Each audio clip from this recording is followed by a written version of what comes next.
క్షణికమైనవి. Bye అయిపోతుంది కూటం. కళ్ళ కనపడేవన్నీ క్షణికం, కానీ ఆ క్షణికమైనవే శాశ్వతమైనవని భ్రమ పుట్టించి పోగొట్టుకుంటున్నావు. అసలు నీ అందం ఎంత అందం!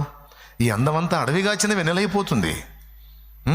నువ్వు నీతి పరిశుద్ధత అనుకుంటే ఎట్లా, నీతి నిజాయితీ అనుకుంటే ఎట్లా? ఇంత అందం అసలు నీ అందం నాకుంటే అసలు ఊరినే అట్లా గడగడలాడిస్తా అనేవాళ్ళు కూడా నీ పక్కన ఉంటారు. అంటే ఏమన్నా తెలుసా? ఇంత అందం పెట్టుకొని నువ్వు ఎట్లా ఉంటావు? పాపం చేయి, అప్పుడు అందానికి న్యాయం జరిగిద్ది.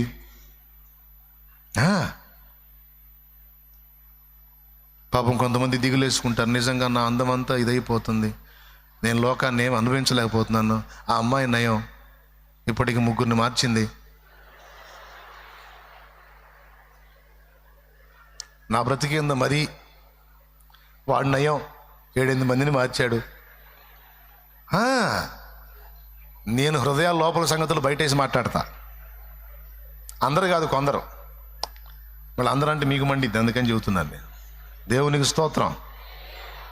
3 మార్చాల్సిన అవసరంలా, 4 మార్చాల్సిన అవసరంలా, 7 మార్చాల్సిన అవసరంలా. దేవుడు నిన్ను ఆశీర్వదించినటువంటి వ్యక్తి ఒక్కరు చాలు. నీకు సాయం చేయటానికి, నీ బాధలో సాధలో పాలు పంపులు పంచుకోవటానికి నమ్మకమైన ఒక వ్యక్తి చాలు. ఒక్క భార్య, ఒక్క భర్త. తల్లి, ఇది దేవుడు నీకు ఇచ్చిన ఆశీర్వాదం. కానీ సైతాన్ అంటాడు, ఇంత అందం, ఇంత గ్లామర్, అబ్బో నీ గ్లామర్ నాకుంటేనా అసలు బజారు గడగడగడలాడిపోయేది. మరి గడగడలాడిది కాబట్టి నిన్ను అట్ట తయారు చేశాడు, నిన్ను డాంబర్ డబ్బాలాగా. దేవునికి స్తోత్రం. కొంతమంది తయారవుతారండి జీవపు డంబాని. అంటే క్షణిక ఆనందాలకు పరిగెత్తమ్మా, క్షణిక ఆనందాలకు పరిగెత్తయ్యా. ఏమిటినైనా అది స్థిరమా?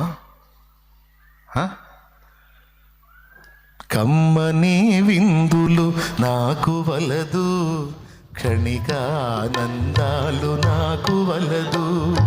కమ్మని విందులు నాకు వలదు, క్షణికానందాలు నాకు వలదు.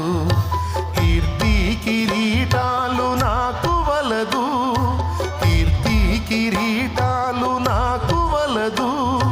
కలల సంచారాలు నాకు వలదు, ఈ భ్రమల సంచారాలు నాకు వలదు. నీ దివ్య కౌగిలే నాకు చాలు, నీ దివ్య కౌగిలే నాకు చాలు. స్తుతి నీకే నా ప్రభు, స్తుతి నీకే నా ప్రభు. స్తుతి ఘనత మహిమలన్నీ నీకే యేసు ప్రభు,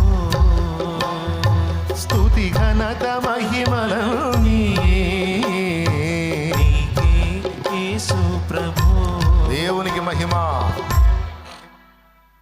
చెప్పండి, మీరేం కోరుతారు?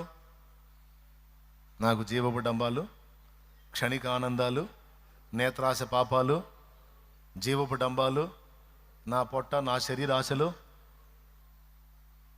తెలియనప్పుడు వాటి కోసం వెంపర్లాడాను, వాటిని పొందలేదని ఫీల్ అయ్యాను, పొందడానికి పరితరం. ఎక్కువ శాతం ఆత్మహత్యలు ఎందుకు జరిగినాయో తెలుసా? మాట అన్నారని. జీవపు డంబం కోసమే జరిగినాయి. నన్ను అంటారా, అయ్యయ్యో నా కిరీటం కింద పడిపోయింది, ఇంకెట్ట పైకి ఎత్తేది, ఇక నేను బతకను. ఊర్లో నలుగురు నన్ను 4 మాటలు అన్నారు, అప్పులు అయిపోయినాయి, అప్పులు ఇచ్చిన వాళ్ళు నన్ను తలా ఒక మాట అంటున్నారు. నేను ఎట్ట బతికేది. మరి అప్పులు ఎందుకు చేశావు? అప్పులు చేసే కదా మాట పడుతున్నావు. అందుకే అప్పులు చేశాను, కర్మగాలి, తీర్చలేకపోతున్నాను కాబట్టి చచ్చిపోతాను. రైట్, చచ్చిపో. అప్పుడు అప్పులు ఇచ్చిన వాళ్ళు అందరూ కలిసి, పుణ్యాత్మురాలు, మహానుభావుడు, మహాతల్లి, ఎంత గొప్పవాళ్ళు అంటే, మా పిల్లల నోటికాడి తీసుకొని శుభ్రంగా అనుభవించి చచ్చారు. మా ఉసురు తగిలే చచ్చారు, ఊరేసుకొని చచ్చారు, అట్ట చచ్చారు, ఇట్ట చచ్చారని. చచ్చినా కూడా నిన్ను ఉయ్యకుండా మాత్రం ఉండరు.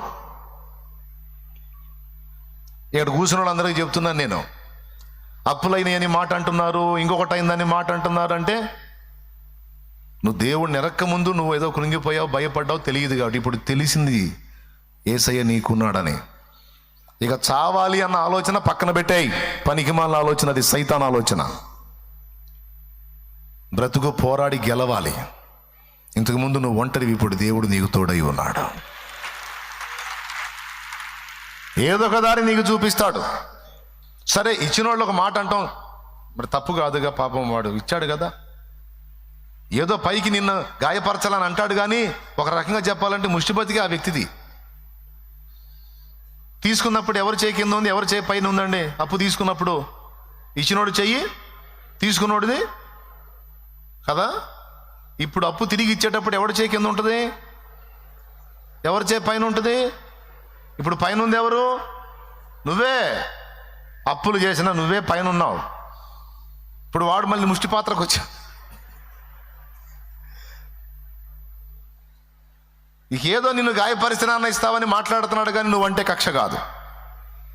ఏదో కఠినంగా మాట్లాడితే ఏదో 4 రూపాయలు వస్తాయన్న ఆలోచనతో మనసు రాయి చేసుకొని, ఒకప్పుడు నిన్ను ప్రేమించే కదా నీకు అప్పిచ్చాడు.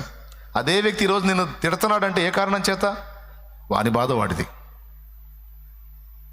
నీకు ఇస్తే 4 రూపాయలు ఇస్తానన్నా 2 రూపాయలు వడ్డీకి తెచ్చాడు, వాడి తెలివి. 2 రూపాయలు వడ్డీకి తెచ్చి నీకు 4 రూపాయలకి ఇచ్చాడు, ఏదో 2 రూపాయలు లాభం వచ్చేది బతుకుదామని. ఇప్పుడు మొత్తానికి ఎసురు పెట్టావు నువ్వు. ఇప్పుడు రోజు వడ్డీ వాడు కడుతున్నాడు. దేవునికి స్తోత్రం. ఏదో అనుకుంటే ఏదో అయింది, ఎప్పుడు ఇస్తావురా నా డబ్బులని. ధర్మం రా, ధర్మం. అప్పుడు ఒకవేళ ఒక మాట నోరు జారన్నా నువ్వు తట్టుకోవాలి, ఎందుకంటే న్యాయం ఉంది కాబట్టి. రెండవది, అన్న వ్యక్తులు అన్న మాటలు ఆయన విన్నాడు. ఆయన ఏదో ఒక ద్వారం తెరిచిందాగా కాస్త ఓపిక పట్టవయా. కదిలితే సత్తాను, కదిలితే సత్తాను, సత్తాను సత్తా సత్తే సరిపోయిద్దా? జనం ఊయటం సంగతి అటు పెట్టు, సత్యనాక మళ్ళీ సొంతంగా